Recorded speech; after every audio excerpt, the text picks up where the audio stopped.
এবারে জন্মদিনে বড়ি বেগমকে চমকে দেওয়ার একটা উপায় বার করেছি। উজির, বলো তো দেখি কি উপায়? নবাবের সাজিশের হদিশ পাওয়া আমার বুদ্ধিতে নামুমকিন। বেশক বহুত বড়িয়া কোনো মতলব আছে। এবারে বেগমের জন্মদিনে বিরাট একটা উৎসব করব। সারা দেশ থেকে মহান মহান অতিথিদের নিয়ে আসা হবে। দুনিয়ার সেরা সেরা খাবার, সেরা সেরা গাইয়ে, সেরা সেরা বাজিয়ে, সেরা সেরা নাচিয়ে রাতকে দিন করে দেবে এমন রোশনাই। রেস্ট নাই। কি বললে? বহুত বড়িয়া আপনার সোচ, লেকিন মাফ করবেন হুজুর, রাজকোষের অবস্থা খুবই খারাপ। উৎসব করার মতো তো রেস্ট নাই জাহাপানা। কোনো কথা শুনতে চাই না। আমি হলাম গিয়ে বাংলার নবাব। আমি আনন্দ হই হুল্লোড় করবো না তো কে আর করবে? একদম ঠিক জাহাপানা, কিন্তু কর বসিয়ে টাকা তোলো। সব কিছুতেই কর বসানো আছে জাহাপানা। হাসি কান্না ছাড়া আর কোনো কিছুতেই কর বসানো যে বাকি নেই। তার ওপরেই কর বসাও। হাসি কান্নার ওপর কর? না, শীতকাল আসছে, বসাও বসাও কর হাঁচির ওপর। হ্যাঁ, হাতির ওপর কর? বসাও। ওরকম মুখ করে আছো কেন? যদি না পারো তো বলে দাও, আমি অন্য উজির নিয়োগ করব।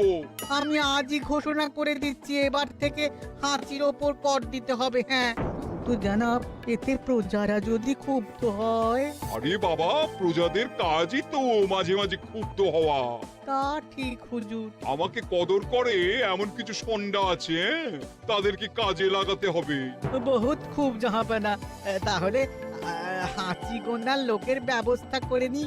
ওই সন্ডারাই হাঁচি গুনবে। ওদের স্বেচ্ছাসেবক হিসেবে নিয়োগ করো।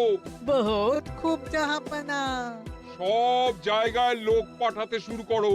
তবে কৃষ্ণনগরে বেছে বেছে লোক পাঠাবে। আর মনে রেখো, ওখানে গোপাল আছে।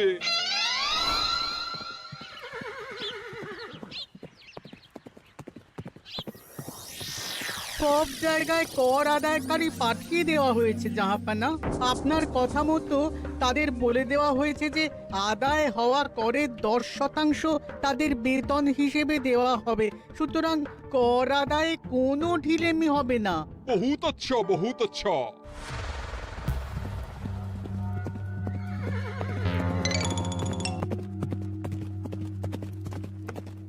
হ্যাঁ, তুমি ঠিক পড়েছো তো মন্ত্রী?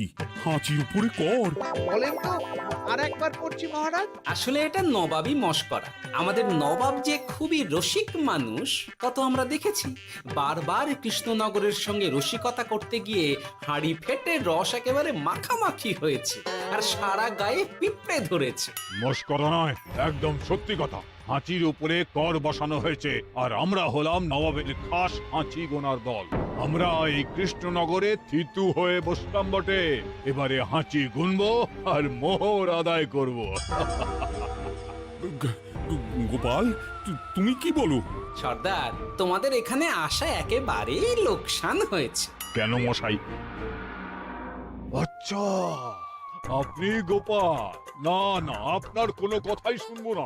আমাদের পই পই করে বলে দেওয়া হয়েছে, গোপাল হইতে সাবধান। সর্দার, আমি তোমাকে সাবধান হতেই বলছিলাম।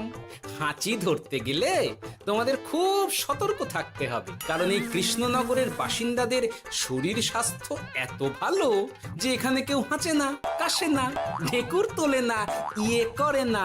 বলেন কি মশাই? এটা তো নবাবকে জানাতে হচ্ছে।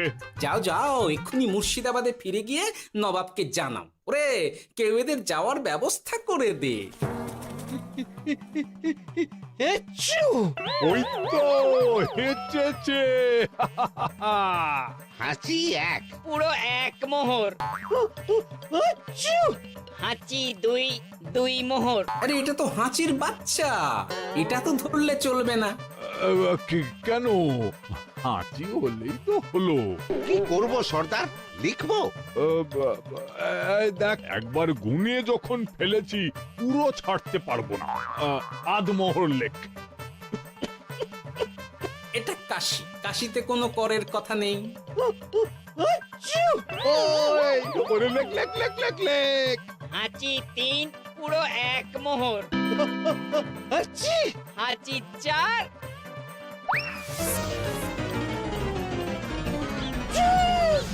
হাঁচি 5, লেখো। হাঁচি 6,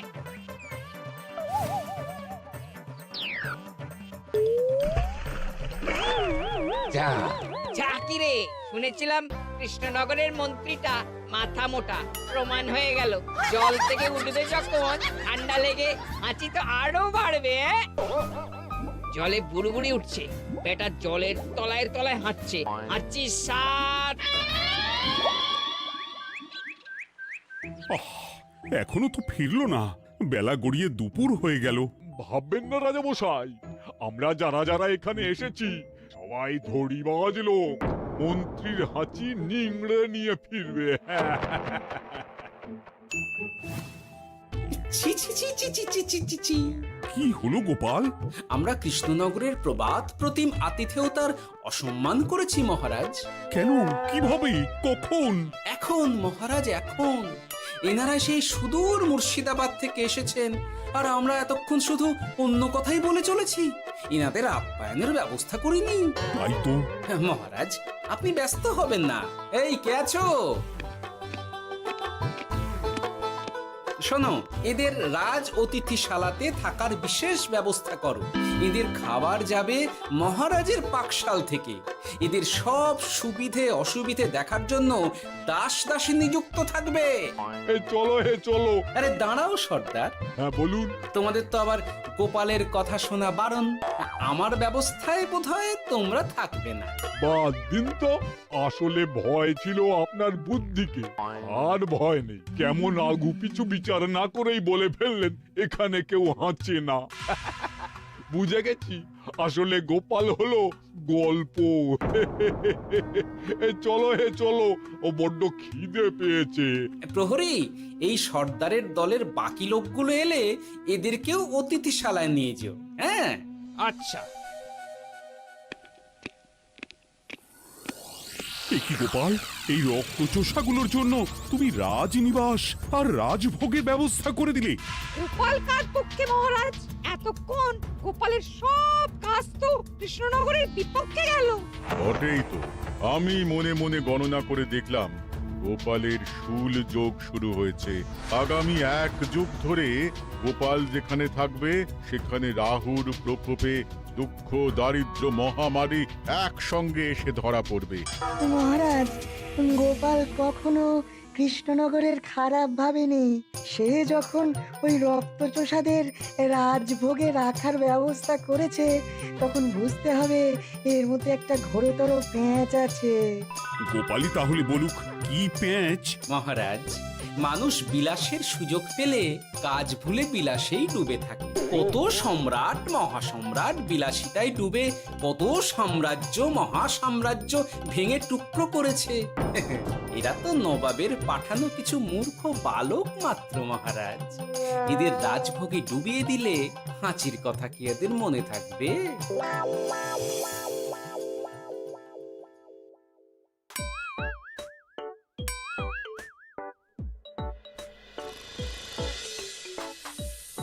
কি ব্যবস্থাপনা সব ঠিক আছে তো?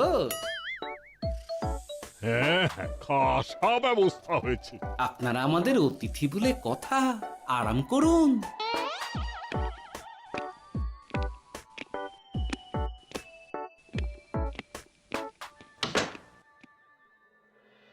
বিজ্ঞানী, তোমার এই দুমুখ আয়না আবিষ্কার তোমার জীবনের সেরা কাজ।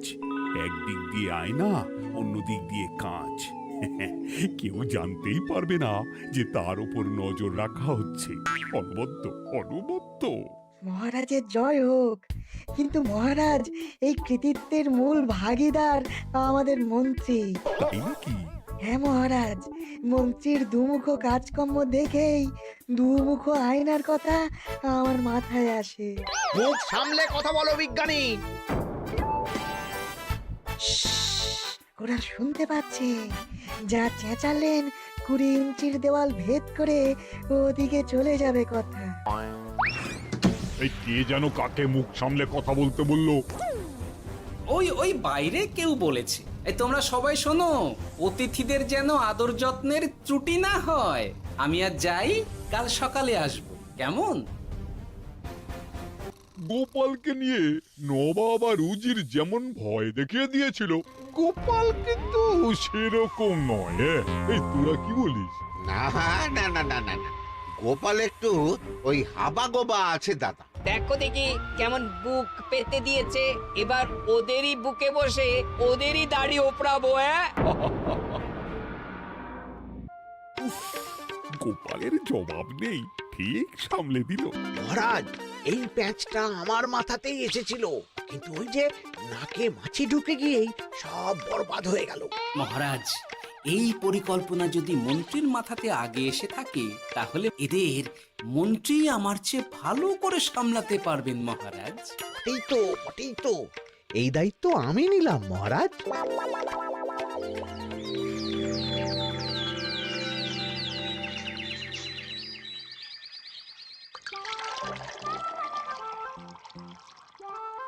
আহা, সকালে ঘুম থেকে উঠে এই রকম বেলের পানা যেন স্বর্গের অমৃত। আছে আছে, আরো আছে। পানীয়, খাদ্য, আরাম, আয়েশ, যত চাও তত পাবে। এ কি, আপনি গোপাল কোথায়? মহারাজ বিবেচনা করে দেখেছেন যে মহামান্য অতিথিদের পরিচর্যার ভার গোপালের মতো একজন ভাঁড়ের পক্ষে বহন করা সম্ভব নয়, তাই এই দায়িত্ব আমাকে দেওয়া হয়েছে। কিন্তু কোনো কিন্তু নেই সর্দার, আমি যে খানা পিনা নাচা গানা আমোদ আহ্লাদের ব্যবস্থা করেছি দেখে তুমি চমকে যাবে।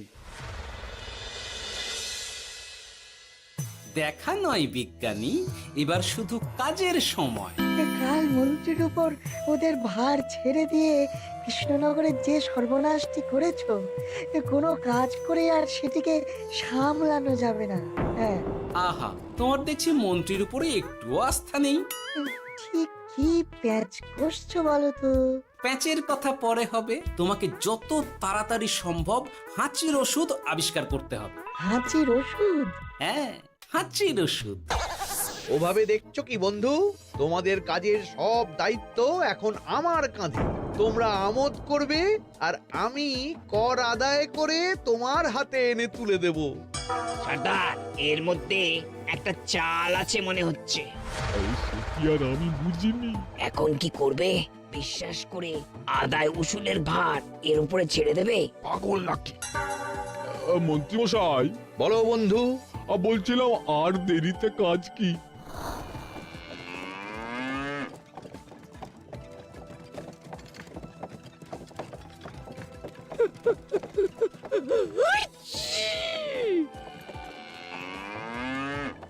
মন্ত্রী, লেখো হাঁচি এক। ওহে, তোমার নাম কি? মন্ত্রেশ্বর হুজুরি আগে। লিখুন মন্ত্রী মশাই, নাম লিখুন।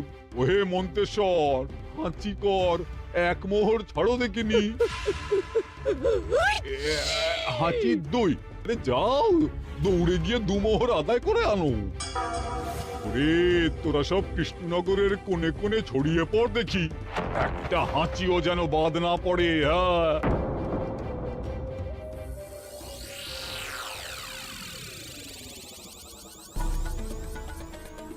এটা হুজুরে আলা বর্ধমান, খাম্বাস এবং কৃষ্ণনগর থেকে। চমৎকার চমৎকার। তাহলে গোপাল কিছু করতে পারেনি, আমাদের যুব শক্তি কৃষ্ণনগরকে পুরো নিংড়ে নিয়ে আসছে। মহারাজ কৃষ্ণচন্দ্রের একটা আবেদন আছে জানাব। এই হাঁচি করের 30% যদি ওই রাজ্যকে দেওয়া যায়, তাহলে আদায় উসুল আরো ভালো হবে। ওরা বলেছে যে আপনি যদি 30% দেন, তাহলে কর আদায় একেবারে জান লড়িয়ে দেবে। মঞ্জুর মঞ্জুর। আর একটা আর্জি আছে হুজুর, কৃষ্ণচন্দ্র কদিন বাদে নবাবকে কৃষ্ণনগরে আমন্ত্রণ জানিয়েছে। কেন? কৃষ্ণনগরের নবাব এবং তার উন্নয়ন উপলক্ষে এক মহোৎসব হবে। সেই সঙ্গে শহরে থাকা ইংরেজদের কাছেও নবাবের সৈন্য বলের এবং নবাব ও কৃষ্ণনগরের মধ্যে পারস্পরিক ভ্রাতৃত্বের সম্পর্কের বার্তাও পৌঁছে দেয়া যাবে। নবাবের অধীনস্থ রাজারা নবাবের শত্রু, এই রকম একটা ধারণা থেকে ইংরেজরা ইদানিং বেপরোয়া হয়ে উঠেছে, তাতে লাগাম উঠবে। বহুত খুব, মঞ্জুর মঞ্জুর মঞ্জুর।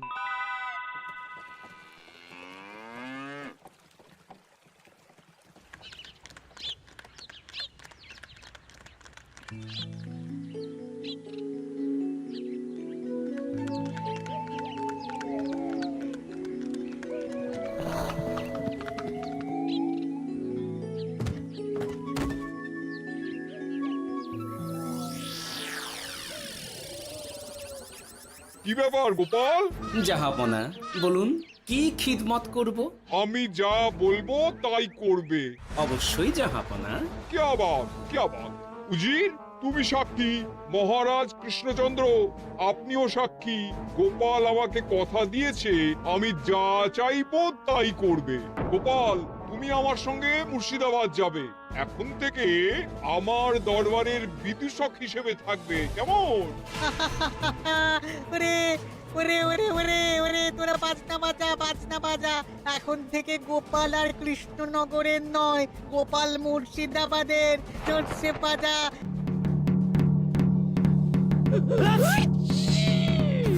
কি হলো? হুজুর, মনে হচ্ছে আপনার সৈন্যদল হাঁটছে। হ্যাঁ? হুজুর, হাঁচিগড়ের বন্যা সব সৈন্য 10-12টা করে হেঁচে ফেলেছে। মানে প্রচুর মোহর হয়ে গেছে আর বাড়ছে বাড়ছে। আমার হাঁচি গোনার দল একটা হাঁচিও বাদ দেবে না। মোহর রাখার জন্য নতুন পোশাকখানা বানাতে হবে হুজুর। সর্দার, আমাদের হাঁচিগুলো কি খুলবো? হ্যাঁ, নিশ্চয়ই। একটা হাঁচিও যেন বাদ না পড়ে। চলুন হুজুর, আমরা এখানে দাঁড়িয়ে থেকে আর কি করব? ওরা হাঁচুক আর হাঁচি গুনুক। চলুন নবাব বাহাদুর, আপনার জন্য কৃষ্ণনগরের রাজাতীর্থ অপেক্ষা করছে। হুজুর, আমার মনে হয় আমাদের কৃষ্ণনগরে এখন আর দেরি করা উচিত হবে না। আমরা সোজা শহরের দিকে রওনা হয়ে যাই। শহরের ইংরেজদের শিক্ষা দিয়ে ফেরার পথে আমরা কৃষ্ণনগরের আতিথ্য গ্রহণ করব। সে কি? মহারাজ, নবাবের মতো কর্তব্যপরায়ণ ইনসানকে তার কর্তব্য পালনে বাধা দেবেন না। আমরা ওনার শহর থেকে ফেরার অপেক্ষায় থাকবো। ঠিক ঠিক, আমার এক্ষুনি শহরে যাওয়ার দরকার। ইংরেজরা সব নিয়ম কানুন ভেঙে চুরে যা ইচ্ছে তাই করতে আরম্ভ করেছে। উচিত সৈন্যদের ডাক দাও, চলো রওনা হই। কিন্তু জাহাপনা, আপনার সৈন্যদের থেকে পাওনা মোহরগুলো এতক্ষণে যা হেঁচেছে, লাখখানেক মোহর তো হয়েই গেছে। ওটা আমরা নিজেদের মধ্যে বুঝে নেব। কিন্তু ওই করের 30% যে কৃষ্ণনগরের পাওনা। পেয়ে যাবে। শহর থেকে ফিরি। আরেকটা কথা, হাঁচি কর ব্যবস্থা এখন থেকে উঠে গেল।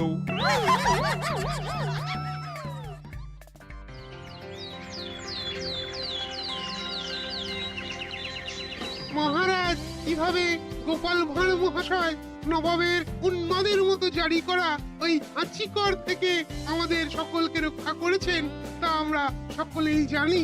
খাম্বাজের তরফ থেকে তাই গোপালকে সামান্য উপহার।